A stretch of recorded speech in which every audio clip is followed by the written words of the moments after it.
We have four speakers for this first panel discussion. May I introduce them? First, let's welcome Miss Anna Lim, co-founder of the Soup Spoon. Anna is the co-founder of the Soup Spoon, a local homegrown soup chain with 26 outlets offering wholesome soup meals for all occasions. And then second, let's welcome Mr. Steen Pugat. Thank you very much, former CEO of Four Fingers of Fried Chicken. He has 20 years of experience with several international blue chip F&B brands. And next we have Dr. Ong Swee Hwa, Chairman of Bio Singapore, Director and Chief Scientist Acumen Research Laboratories. And Dr. Ong, we know she has held several patents with all her research background. And finally, we have Mr. Luke Chong, founder, Totally Hot Stuff Singapore. And he started his business from just a simple e-commerce website. So can we pass it over to Renee?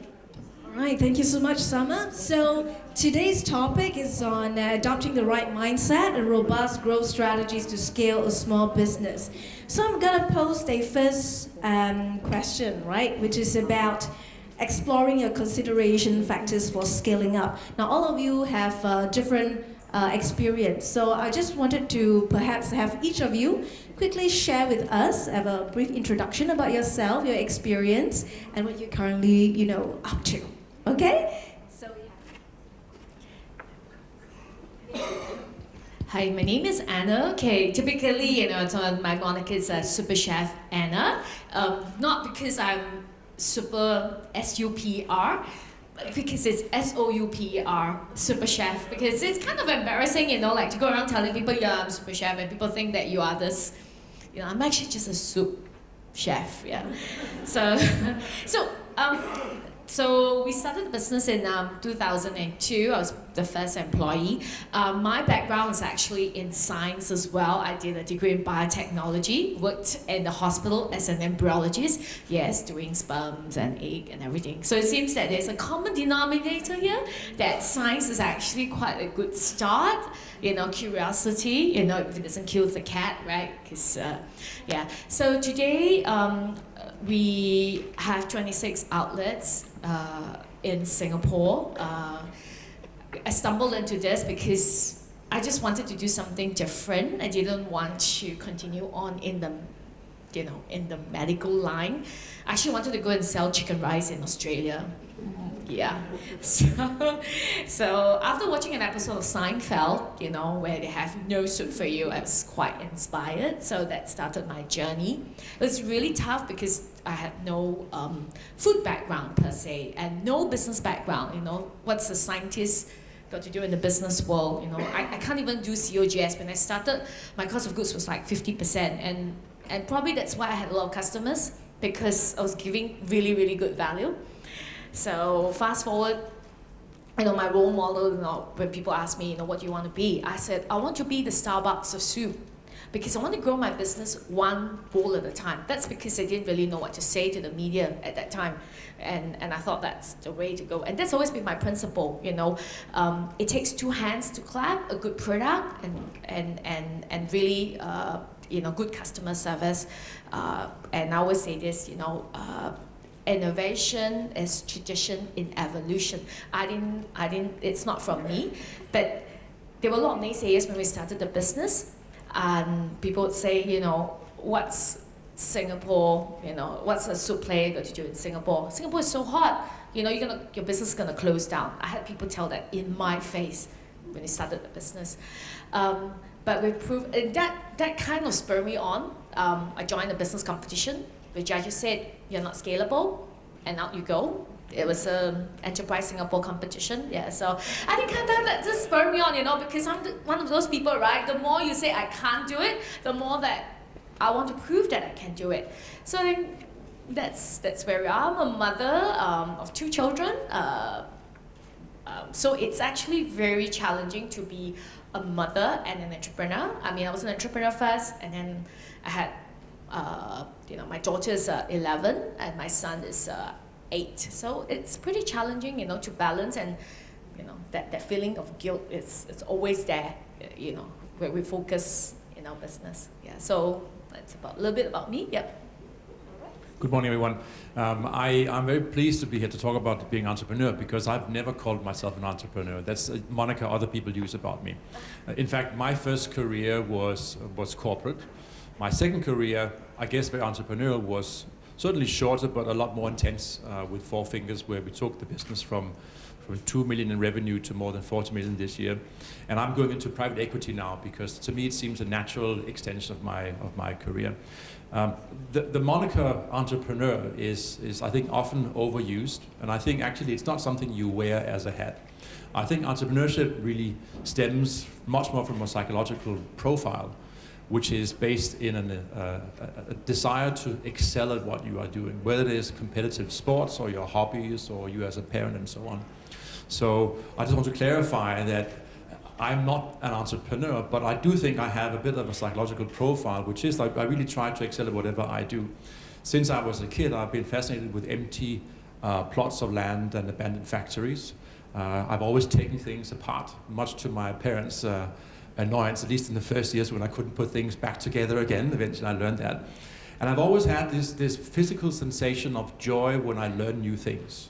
If people explain me things in a clear way and I grasp the concept, I feel I have to laugh because it's a sense of joy of learning new things.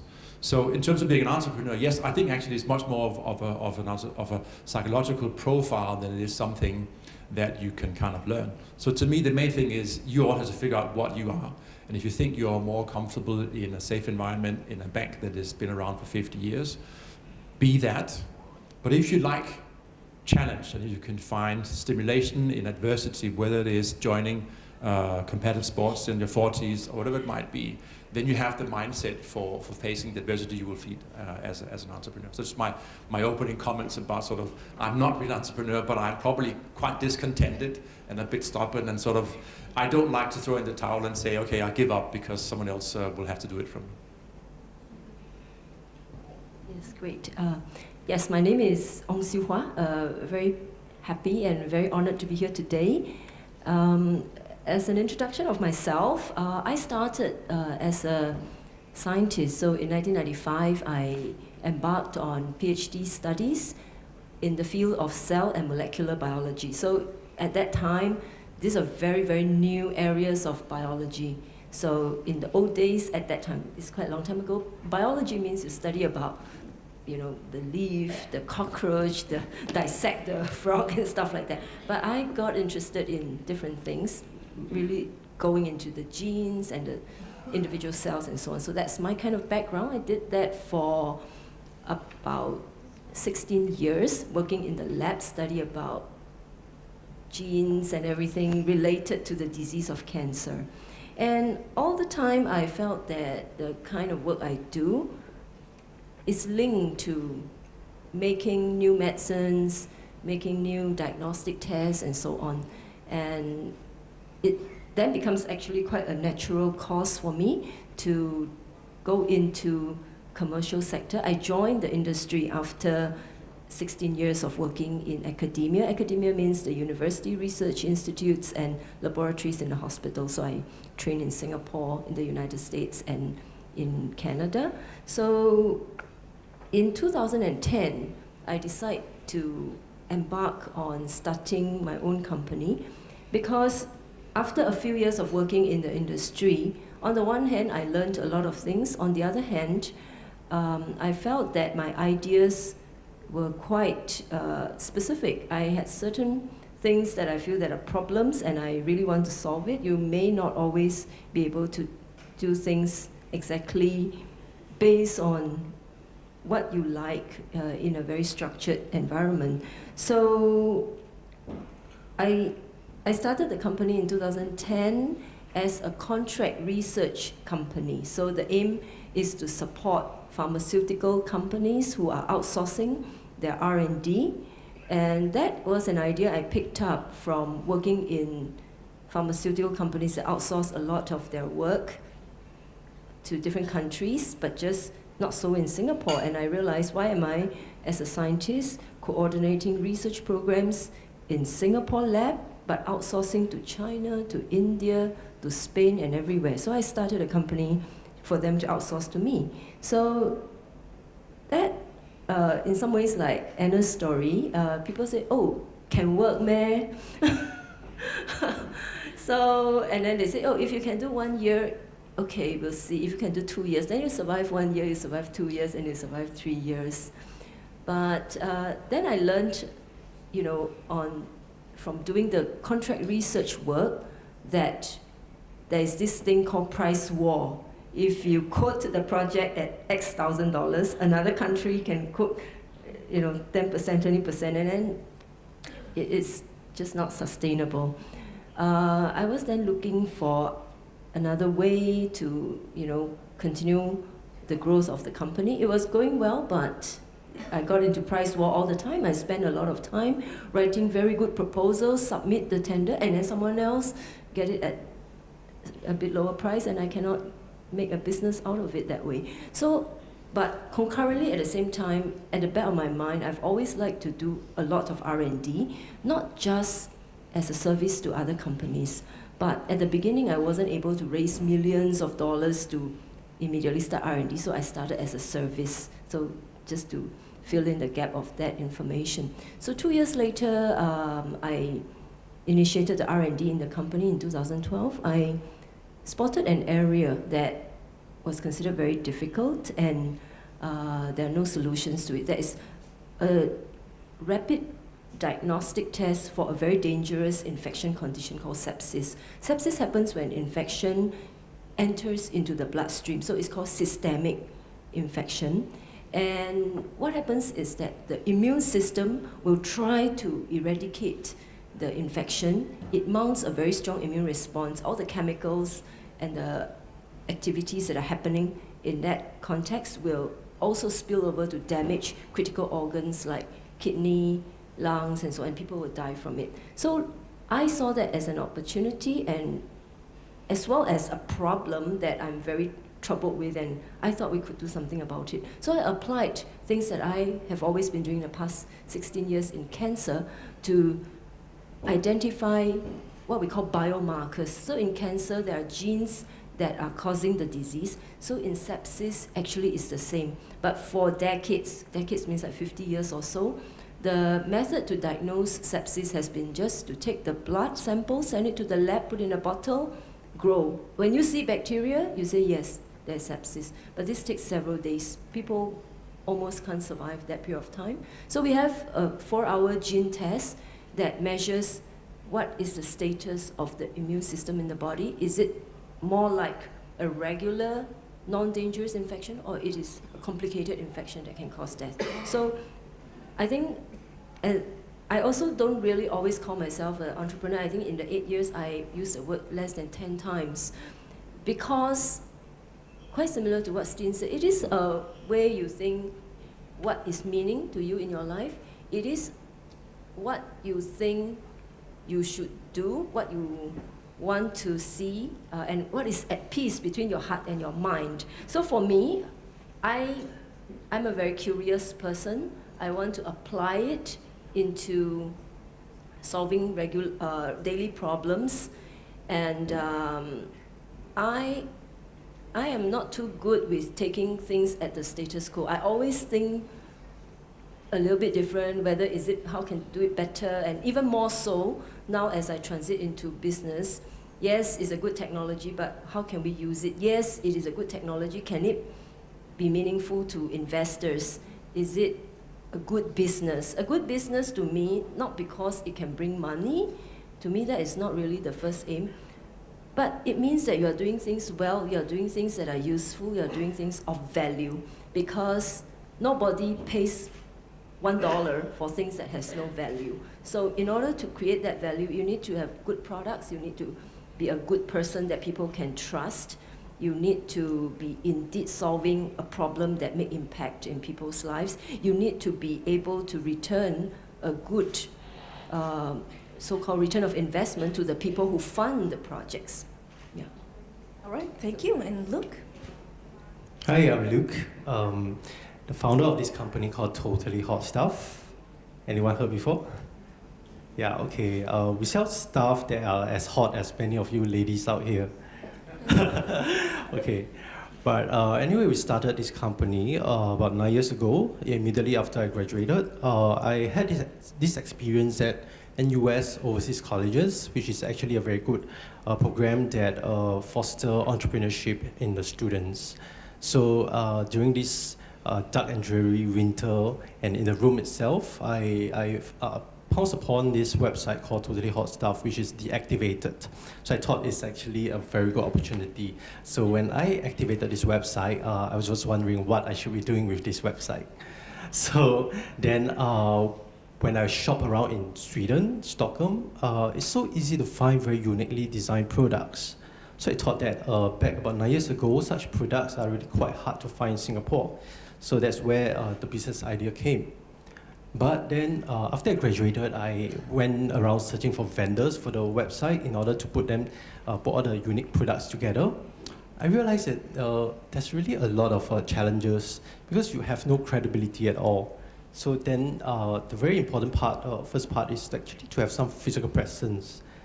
So that's when I started the first outlet at the Cathay. But out of 10 people that you ask, 9 people actually discourage you from going into a simplex, which is predominantly not a shopping center.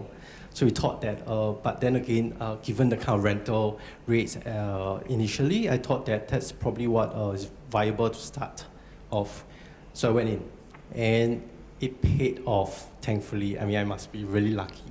So then the business has been running for a few years. Then we started to expand, and now we are facing another set of challenges again with the onset of the e-commerce, and with more and more people.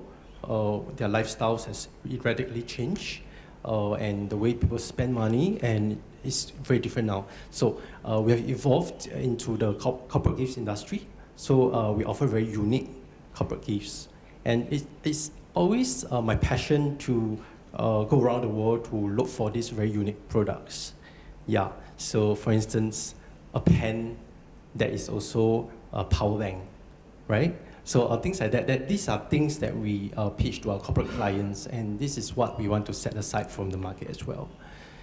Yeah, so this is my humble introduction. Thank you. Thank you so much, Luke. So strangely, out of 5 of us, 3 of us do have life sciences background. So I used to do stem cell research as well with A-Star. Imagine me killing mice every day, impregnate the mice, and then you conduct research day in and day out. So I have a question for the embryologist here. Okay, so you started your career as an embryologist with no business background. You started off with 1 kitchen, and now you have expanded to 26 stores and still continuing to expand, right? So tell us, right, more about your journey and your consideration factors when you were scaling up. Okay. I think when I started the business, it was really, really scary. I remember the day that, Soup, no landlords would want us because we went to Tangs and then said, sorry, it's too westernized and don't think that the Singaporean audience would like it. So it was tough, we went knocking on a lot of doors, but one day, Raffles City, they got interested in the project. And they said, why don't you come and talk to us, presented the soups, and then they love it, and I got cold feet.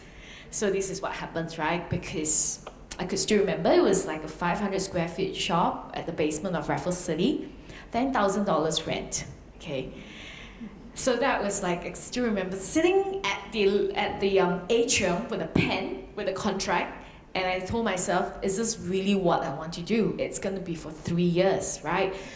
I mean, it was really scary because I didn't set out to have many shops. I only set out to have just 1 shop because all I wanted to do was just make soup, right? And then I told myself, okay, it's gonna be for 3 years, do or die, right? I mean, I told myself, I was 26 years old at that time, making big career changes at 26 years old. And I said, let's just do it, and then nothing would prepare me for it because, I have no background in business. Even cooking soup was a challenge. Every day I was worried that the soup that I made, it's not going to be loved by people. And I didn't sleep, didn't go home, at all, slept at the shop. And then I was sharing with Renee this story that when I was driving one day with my van, I fell asleep at the traffic light. And then the next thing I knew was that it was, I heard the door open, and then someone shook me. And then when I opened my eyes, there was a whole bunch of people surrounded the van. They probably thought I had a heart attack and died. I was so embarrassed, but that is the kind of lifestyle as somebody who starts out. I did everything myself. It was really tough because moving from a professional background where people take responsibilities, okay? When people say they're going to finish their work, they would. And then every day when I walked into the kitchen and then all the potatoes were not peeled, and I sat there and I peeled, and I told myself, what am I doing this? It's 3 a.m. in the morning and I'm peeling potatoes. And that was it, I was doing that day in, day out. And then we had SARS, that was tough. I mean, having one shop is one thing, right?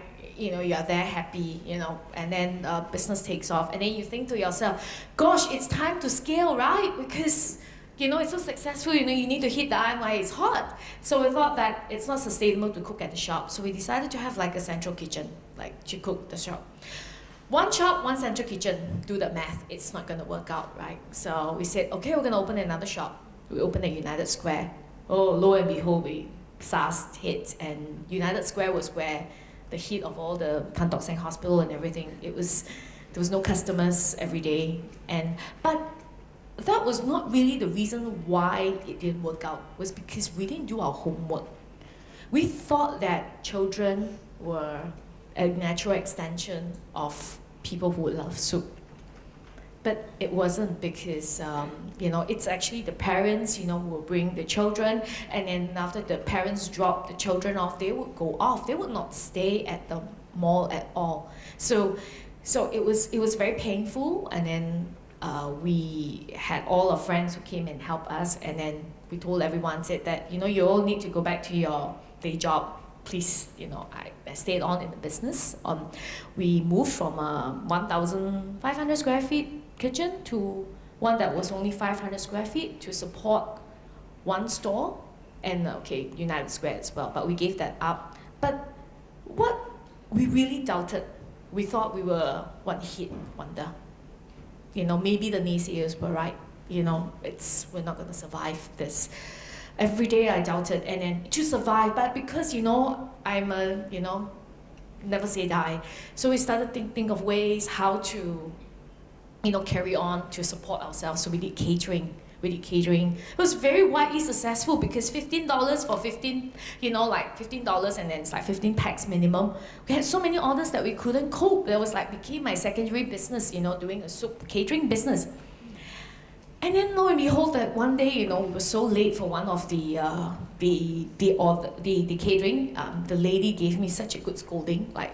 I basically gave her for free, after that, because I was so late because there was an accident on the expressway. But nobody's gonna really care, because it's something you have to deal with as a business. So we internalized and then said, is this really what we want to do? Day in, day out, should we give it another chance to try to be the Starbucks of soup, and look into retail again? And this time around I was a lot smarter. I went to sit at Subway in Raffles Place. Every day I was there at lunchtime just to count their business. You have to do your homework, You don't just stumble into business and think that everything will work out, It may be luck the first time, but you really need to put in some homework, to make sure that things work out. So then that's when we opened our second store, third technically, at Raffles Place Exchange. And that probably, we hit the right audience because it was the crowd, the business audience, that really enjoyed the soups, and that kind of gave us the confidence again to continue in our journey, and we just continue and never look back since then. Yeah. Well, such a great story, right? So you need to do market research, sufficient ones. And you're not afraid to just transit and, if it's time to close, you close. Time to open, you open, and you never give up, right? So that's a very important. I think believing in what you're you doing. set out to do. I think that's, and giving it really the full attention, and not just saying, okay lah, Don't give up. everyone tell me cannot, then I cannot also lah, go back to my day job. I think that's something that, I like Steen said, I don't call myself as an entrepreneur as well. We just set out to, we just do whatever that is necessary to get the job done. And if the job is to make sure that we survive, and for us, I think we don't really care. I mean, like personally, I don't really care so much about the money. I think it's just that, it's the passion. that passion to want to achieve and do something, and I think that is important. Yeah. That's fantastic. Now the next question is to Steen. Now Steen, you grew the business from one store, right? Four Fingers. We all know Four Fingers fried chicken, right? You're all familiar, yeah? The tasty Korean fried chicken. Okay, you grew the business from one store to 26 and more than 40 million in annual revenue in just 4 years when you return as a CEO the second time. Now, what were your consideration factors to scale, and what were your challenges then? So I spoke about the psychological profile of an entrepreneur, and I think there are three key things that are quite useful. First of all, I think you need to be, and pardon the term, bear with me please, you need to be a little bit of a masochist, because you have to find pleasure and enjoyment in adversity, right? And you have to make that your friend and what drives you on. That's, I think, the first thing in terms of the mindset. Secondly, I think being a little bit paranoid, meaning that you're all the time worrying about what's out there and how can I prevent things from harming me, is very useful. And thirdly, I think a little bit of obsessive compulsive disorder is good, because you have to be completely embedded and vested in what you're going after, whether it is going for a podium in a sports competition or making a big journey, whatever. You have to immerse yourself in what you are doing. So I guess what worked for me was that I started out by coming back, having been royally screwed by the previous owners of Four Fingers, coming back under a new owner, investing money myself, but clearly not being driven as an employee, but being driven as someone who's going to save this company from its previous owners. And what I think I did right was that I developed a very, very clear picture of what the business should look like 5 years out in the future. So in other words, I defined my destination before I even got started. As they say in banking, before you invest, have a plan for how you want to get out before you get in. In other words, know the journey that you are required to go through, because that's how you then create your strategies. So in my case, I said, I want this business to be worth 100 million. How do I do that? I have to generate some cash, and I have to convince people to pay a certain multiple on that. Now, what does that take? That takes me to open up stores, and it also makes me focus on having to scale up the business. So having defined the destination, I could then plot the journey, the 2 million in revenue, taking it to 40 million in revenue and $100 million valuation. And then I said, I need to do three things. I need to make sure that I, first of all, stabilize the business. Secondly, that I drive revenue and market share. And then thirdly, I focus on profitability. You can't do all three things at the same time, and you definitely cannot scale up a business that's not scalable. Forget about even making any money. So what I then said is, I can't scale myself up. And actually, I quite enjoy doing talks like this. And very often I would show a photo of me sitting in the spare bedroom in the new owner's spare apartment. So I was rebuilding the business from scratch, me and a desk in the spare bedroom. I couldn't scale myself up, so I said, I need to add two things. I need more people that I can trust. How do I attract them? And secondly, I need good systems and processes, because they are infinitely more scalable than people. So how do you find people? Well, your challenge will be to find people who are too big for the business at its present state, but right for the business 2, 3, 4 years out in the future. You need to find people who are probably sitting in big jobs right now, who you will need to have to convince to join your small outfit. Right? What I always said was to say, if you decide to join my company, it should be because we are small, not in spite of the fact that we are small, because it allows you to put your big, fat personal fingerprint on something that I think is very, very special. So if you want to join me for that journey, please do it. And secondly, the mindset of saying discontentment is a cool thing, because it means you never worship the status quo. You're all the time saying, and what else, and what else, and what else. So those two things combined, I would express as saying having the ability to think as a corporate, working towards your 5-year goal, but acting as a startup, being laterally thinking, being willing to work 24 hours a day, being willing to multitask and so on. So your ability to scale your business will rely on you attracting people, but also then saying, what are the systems and processes that we can use to make sure that our product or our service is consistent? Because brands are built on consistency. If you are consistent with your brand or service over time, your brand will thrive. So to summarize, I think you embrace the fact that you have to be a little bit mental to be successful with a big challenge. And secondly, make sure you have a very clear vision for where you want to arrive, and then plot the journey from where you are today. That'll be sort of, in a nutshell, my advices. All right, thank you so much, Steen, for sharing with us your experience. Now, Dr. Ong, you have an extensive experience in science. So how do you strike a balance and perfect both business and science? And also, what are some of your consideration factors and challenges when you start Acumen Research Laboratories? Now, it's not easy starting a biotech company. There are a lot of reasons why, right? So perhaps you could share with us a little bit more. Yes.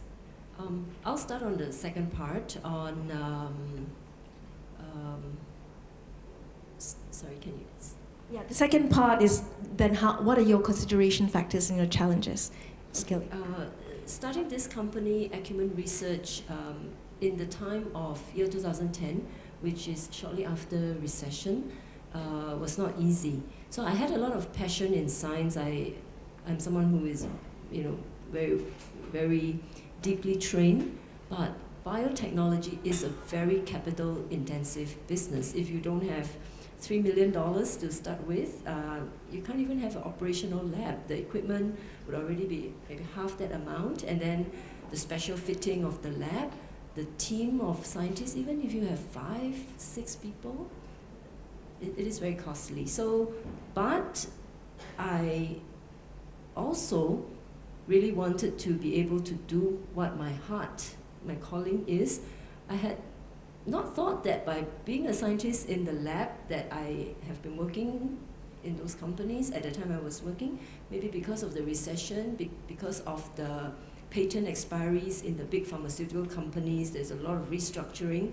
I didn't think I was going to be able to make a breakthrough drug under that kind of situation, and my ideas could not get implemented. The companies, just to go a little bit back, in year 2010, that period of time, a lot of big companies have major blockbuster drugs, patent expired, and they have not enough new drugs to go in. And they also, because of the patent expiry and the generic drugs competing, are not able to invest as much into R&D. So there's a lot of fluxes. So scientists like us were affected.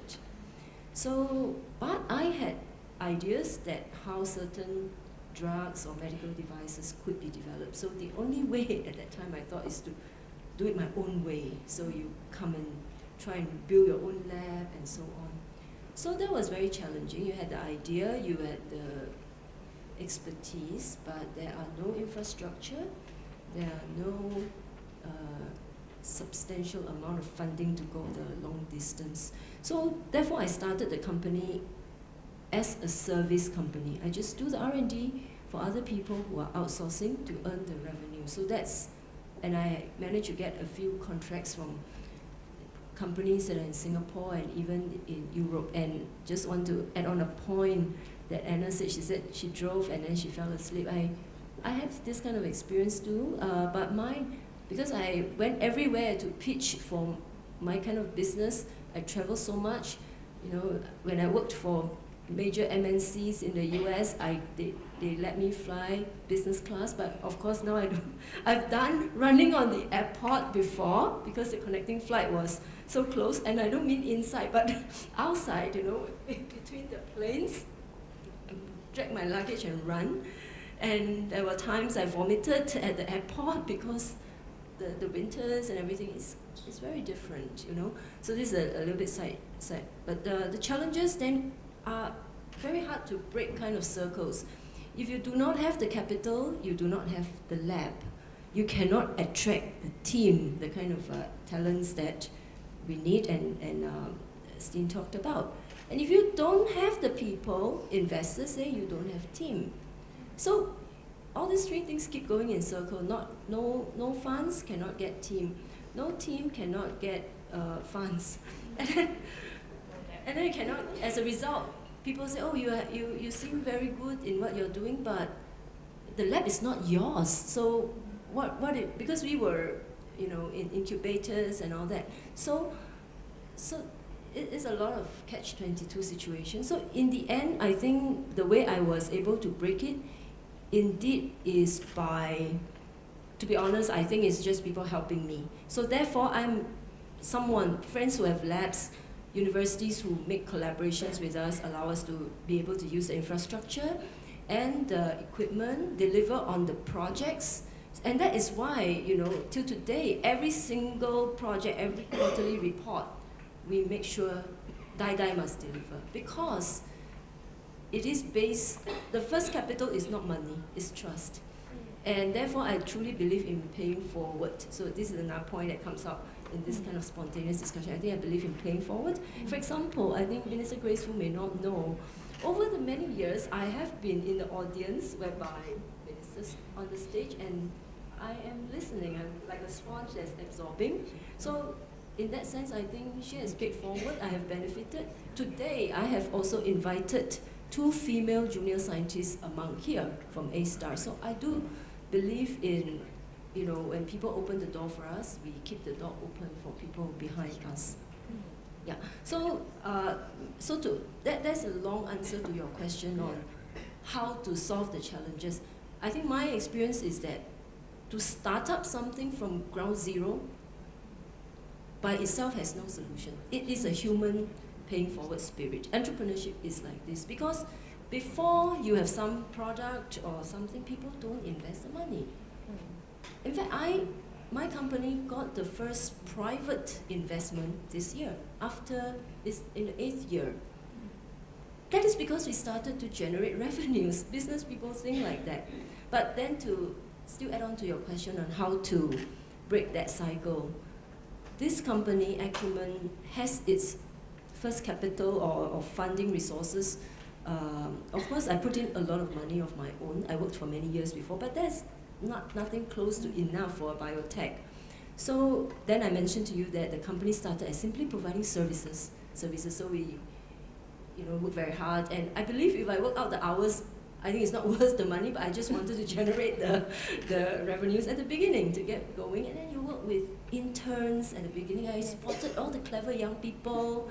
They come, and then they love what they're learning. So you have to offer back something meaningful in people's lives so that, oh, this is something which can save lives, and they want to do it. And we make sure we train them. We make sure that for the $500 stipend that they get, they go back with much more, the experience, the learning. But so that is doing services to generate revenue. Secondly, because we do the services well, we get more business. And I decide to, and I told you just now about price wars, when you do simply business that are, you know, a service. So then, because we have a track record there, we went to apply for a grant in Spring Singapore at that time, before it's ESG. It is not a huge grant, but it is very precious to me because it's just like, I give an example. If you did not bring enough cash and the shop that you want to buy, the bao does not allow you to scan, right? So you cannot take the bao. So 50 cents or $1 at that time is very important if you have that cash. So a small spring grant to us in that period of time is important. It's not the absolute amount, but that funding there. So we grew up like that. And from there, every single dollar of the research, or of the grant, went into research. I didn't take salaries for many years. I only need transport and daily food. You know, that's all. All that money went into doing the R&D and the clinical trials that resulted in a patent which was filed in 2013. In 2015, we licensed the patent to a German diagnostics company. So this company is built out of commercializing our intellectual property. That is the money that sustained us till getting all the clinical trials done, more patents filed in different countries, even collecting the cash for the royalties. And only in 2018, February, investors said, of course we must invest in this company. So that's very good. Yeah. So a kind of long story for you, but Right. back to just a very key summary point, is about paying forward. Entrepreneurship capital is, to me, at least in my own experience, a lot of friendship. My friends who Yes. helped me. Yeah. Partnerships, your network, that's very important. And regardless of industry and trade, customer service is very important. B2B or B2C, the same. All right, let's have Luke to share with us. How about yourself? You know, you tried to scale up, something happened, you met a lot of roadblocks as well. You know, what were some of your consideration factors, your challenges? Please share your story. Okay, well, scaling up is actually spreading the excellent performance of a company. But then again, you realize over time that things changes, you have to evolve. But the very start, in order to get into the very first store as a student, you know, students are usually quite poor. And in order to really realize the possibility, you have to be very resourceful. So how do we actually get to set up the very first store? Is by putting up an advertisement online of the picture of the shop front, which is not even realized, it's just a three-dimensional picture. And then we got a lot of people to sign up for 1 year plan to rent their space in the shop. So initially we got like $30,000 to $40,000 worth of people who sign up of rental, in terms of rental. And then that's together with the 4 Fs, you know, who are they? Then, yeah, we got a bit of money and there we started out. But then again, when you know, proceeded on with the business and progress and realized that branding is very important. You need a certain kind of professional image in the shops. And then, of course, in order to do that, you have to spend even more money in renovation. So how do you actually circumvent that? So that we go to the net again. And this time we do crowdsourcing. We posted up a competition online and for people to design a very interesting shop. And then we get so many entries. And from there, we actually, yes, so free, if yeah? you see today at Orchard Gateway, Level 3, our outlet is actually designed by one of the participants online. And that cost us actually in Sing dollars about $1,000. I mean, in comparison to 6,000 to 10,000 worth of interior design. So if you happen to see like the very humble business that you're looking at now, it's not as many outlets as you definitely, you know. Well, they are actually born out of resourcefulness. We have to stretch every dollar we can.